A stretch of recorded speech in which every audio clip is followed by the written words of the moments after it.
Maraming mga tao ang nasisilaw sa yaman na kahit ang sariling pamilya ay nagagawang saktan. Gustong-gusto ng madali ang pera na hindi niya naman pinaghihirapan. Ikaw, handa ka bang gumawa ng masama para lamang sa pera? Kung ganun, ay tunghayan mo ang istoryang ito na tiyak ay kapupulutan mo ng aral. Lahat na ata ng bagay ay ibinibigay ni Mr. Serrano sa kanyang nag-iisang anak. Hindi man niya ito palaging nakakasama, ngunit masaya naman siya dahil alam niya naman sa kanyang sarili na nabubuhay ito ng masagana. Lumaki ito sa kanilang mga katulong na kung saan ay ito na ang nag-alaga sa kanyang anak simula noong ito'y sanggol pa lamang. Sa loob ng isang taon ay halos 10 araw lamang sila kung makita nang dahil sobrang pagkabisi ni Mr. Serrano sa kanyang mga negosyo. Isang araw ay nagkaroon ng libreng oras ang lalaki kaya agad siyang umuwi sa kanilang bahay upang makasama ang binata. Marco anak, kumusta ka naman? Pasensya ka na ha, ginagawa ko naman ang lahat ng to para sa'yo, sabi ni Mr. Serrano. Maayos naman po ako at wala naman po akong nagiging problema, sagot ng binata. Kung buhay lang sana ang nanay mo, edi sana ay may kasama kang magulang. Pasensya ka na talaga anak, malungkot na sagot ng lalaki. Ang gusto kasi ni Mr. Serrano ay maging maayos ang buhay ng kanyang anak kung sakaling mawala na siya sa mundong ito. Sa binata niya ipapamana ang lahat ng kanyang mga ari-arian at ito ang magpapatuloy ng kanyang mga negosyo. 2 taon na lamang ay makakatapos na si Marco sa kanyang pag-aaral at balak niya itong sanayin sa paghawak ng kanyang trabaho. Nakakatakot talaga. Hindi alam ni Sir na pangit ang pag-uugali ng kanyang anak. Nakakatakot din naman magsumbong dahil baka kung ano pa ang gawin sa atin ni Marco. Kinakabang sabi ni Manang Fe na nag-alaga sa binata. Malupit sa kanilang mga kasambahay si Marco at kung hindi nito magustuhan ang kanilang mga kilos ay sinasaktan sila nito ng pisikal. Kaya napipili na lamang nilang manahimik upang hindi sila matanggal sa kanilang trabaho. Kabaligtaran nito ng kanyang ama na kung saan ay sobrang buti naman sa mga mahihirap na tao. 3 araw lamang ang lumipas ay agad nang nakaalis si Mr. Serrano. Hindi na nga ito nakapagpaalam sa kanyang anak dahil mahalaga talaga ang kanyang bawat lakad. Manang Pe, kayo na po ang bahala kay Marco. Maraming salamat po sa inyo at kung may kailangan po kayo, ay sabihin niyo lang po sa akin. Malungkot na sabi ni Mr. Serrano. Sige po sir, mag-iingat po kayo. Seryosong sagot ng matanda. Sa pag-alis pa lamang ng lalaki ay nakagawa na agad ng hindi maganda ang binata. Sinaktan nito ang isa nilang dalagang kasambahay at balak pang kunin ni Marco ang pagkababae nito. Hindi ka talaga susunod sa akin. Lumayas ka na dito dahil wala ka namang pakinabang. Galit na sabi ni Marco, sabay sinampal nito ang dalaga. Hindi na lumaban ang babae at hindi na ito nakapagsampa ng kaso matapos itong takutin ni Marco na ang kanyang pamilya ang kanyang sasaktan kung sakaling magsumbong ito sa mga pulis. Hindi na talaga malaman ni Manang Fe ang kanyang gagawin dahil natatakot na talaga siya sa mga ikinikilos ng binata. Hindi na niya ito makontrol kahit siya ang nag-alaga dito simula bata. Marco, wag mo namang gawin ang bagay na yan.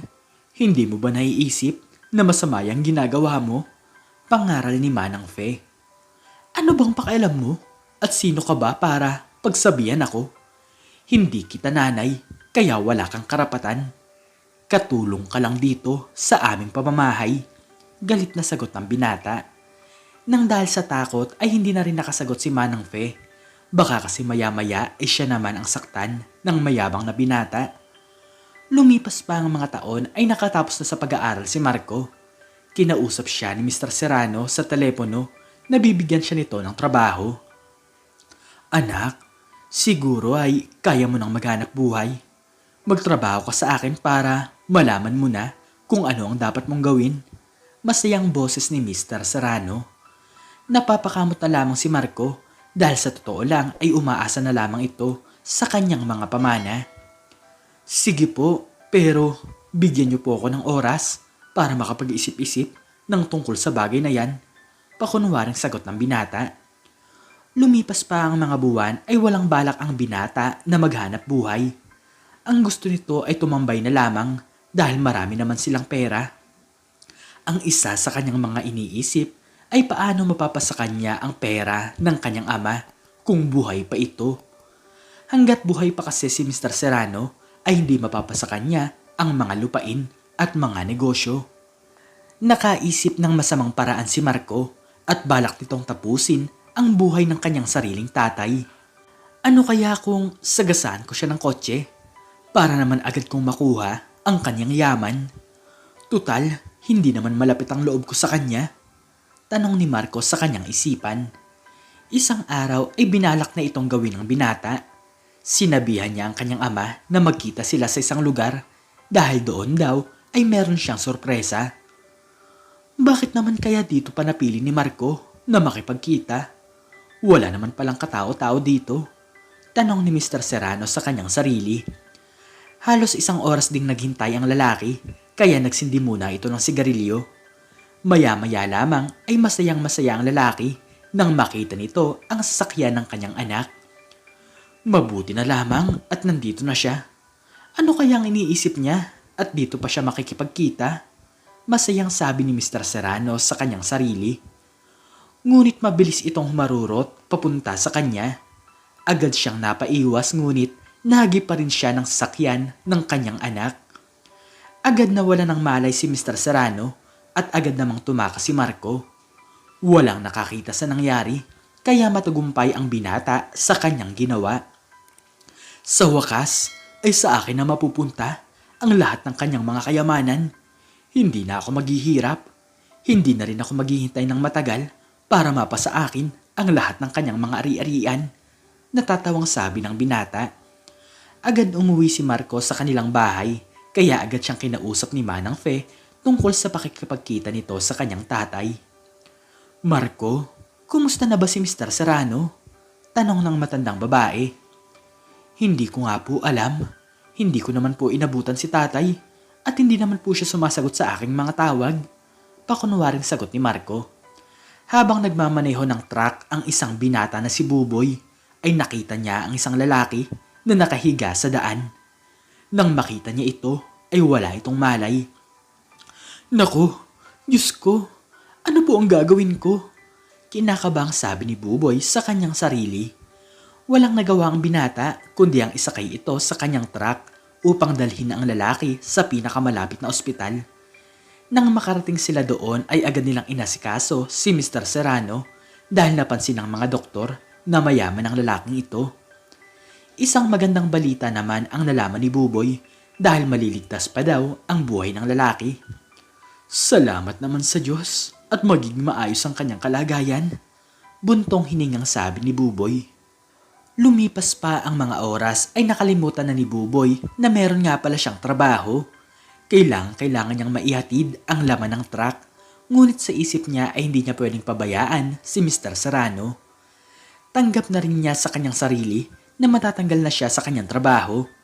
2 araw ding nakabantay si Buboy sa lalaking hindi niya naman kilala at sa araw din na yon ay nagkaroon na ito ng malay. Nasaan ako?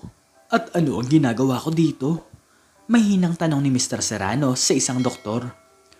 Nasa ospital po kayo, sir. Mabuti na nga lang po at may nakapagdala po sa inyo dito. Dahil kung hindi, ay baka natapos na po ang inyong buhay. Nakangiting sagot ng doktor. Sobra-sobra talaga ang pasasalamat ni Mr. Serrano sa binatang truck driver. Ngunit napansin ng lalaki na para bang malungkot si Buboy. Maraming salamat. Pero bakit parang malungkot ka ata? May problema ka ba? Naaalala ko na ang lahat kung bakit ako nawala ng malay, sabi ni Mr. Serrano. Sa totoo lang po ay tanggal na po ako sa trabaho. Mas pinili ko po kasi na alagaan kayo. Nakayokong sagot ni Buboy. Huwag kang mag-alala. Bibigyan kita ng pasasalamat. Ako na ang bahala sa'yo. Hindi mo pagsisisihan ang pagliligtas mo sa aking buhay. Mahinang sabi ni Mr. Serrano. Ibinigay na lamang ni Buboy ang kanyang tiwala. Kailangan kasi ng kanyang mga magulang ng suporta dahil hindi naman sila mayaman. Samantalang si Marco ay masayang-masaya dahil isang araw ay mababalita ang pagkawala ng kanyang ama. Malapit nang mapa sa kanya ang lahat ng kanilang mga kayamanan. Inimbitahan ni Marco ang lahat ng kanyang mga kaibigan dahil sa araw na ito ay mayroong kasiyahan. Ilang oras lamang ang lumipas ay sobrang daming tao na sa kanilang bahay nang bigla niyang nakita ang isa sa hindi inaasahang bisita. Si Mr. Serrano na nakasakay sa wheelchair habang tulak-tulak ito ni Buboy. Hindi talaga inaasahan ni Marco na buhay pa pala ang kanyang ama. Agad siyang napaluhod dahil alam niya sa kanyang sarili na mabubunyag ang lahat ng kanyang mga kasalanan. Sa pagpasok ni Mr. Serrano ay nagulat din siya sa mga kasama nito. Maraming mga pulis at ang isa dito ay may daladalang posas. Agad isinama ng mga ito si Marco at nalaman ng lahat ang masamang ginawa ng binata. Ginawa nitong tapusin ang buhay ng kanyang sariling ama para lamang sa pera. Pagkatapos ng lahat ay pinamanahan agad ni Mr. Serrano si Buboy ng isang malawak na lupain, pati na rin si Manang Fe. Tinuruan niya ang binata sa pagnenegosyo at sa paglipas ng mga buwan ay mabilis naman itong natuto. Isang araw ay binisita ni Mr. Serrano ang kanyang anak sa kulungan. Alam mo Marco, sobra akong nadidismaya sa ginawa mo sa akin. Hindi ko maisip na magagawa yun sa akin ng sarili kong anak. Hindi kita para tulungan para magkaroon ka ng aral. Nalaman ko na din ang lahat dahil nagkwento sa akin si Manang Fe. Seryosong sabi ni Mr. Serrano. Sobrang laking pagsisisi ng binata kung bakit niya ito nagawa. Hindi siya nakontento sa kanyang kayamanang natatamasa at gusto niya pang kuhanin ang lahat sa kanyang ama. Simula noon ay naging maayos ang buhay ni Buboy. Hindi niya akalain na ganito ang maging kapalit ng pagtulong niya sa isang lalaki na hindi niya naman kilala. Umalis na din sa trabaho si Manang Fe dahil gusto na nitong magpahinga at makasama naman ang kanyang mga anak at mga apo. Lumipas sa mga taon ay patuloy na pinagsisisihan ni Marco ang kanyang nagawa habang si Buboy naman ay natatamasa ang kaginhawaan ng buhay. Masaya si Mr. Serrano sa kanyang mga naging desisyon. Ngunit kahit na ganon ay palagi niya namang pinapadalhan ng pagkain si Marco sa kulungan. Mr. Serrano, maraming salamat po sa lahat. Nakakapag-aral na po ng walang kahirap-hirap ang aking mga kapatid at nakakapagpahinga na po ang aking mga magulang. Naluluhang sabi ni Buboy. Ako ang dapat na magpasalamat sa iyo dahil iniligtas mo ang aking buhay. Kulang pa nga ang mga ito sa lahat ng ginawa mo sa akin. Nakangiting sagot ni Mr. Serrano. Huwag tayong maging gahaman sa mga kayamanan. Huwag tayong gumawa ng masama. Matupad lang natin ang ating mga pangarap. Mas masarap sa pakiramdam yung wala kang natatapakan. Hindi man ganun kalaki ang kita, pero ang mahalaga ay marangal lang yung trabaho at wala kang natatapakang tao. Ang yaman ay hindi mo madadala sa langit, ngunit ang magaganda mong nagawa ay mananatili sa puso ng maraming mga tao.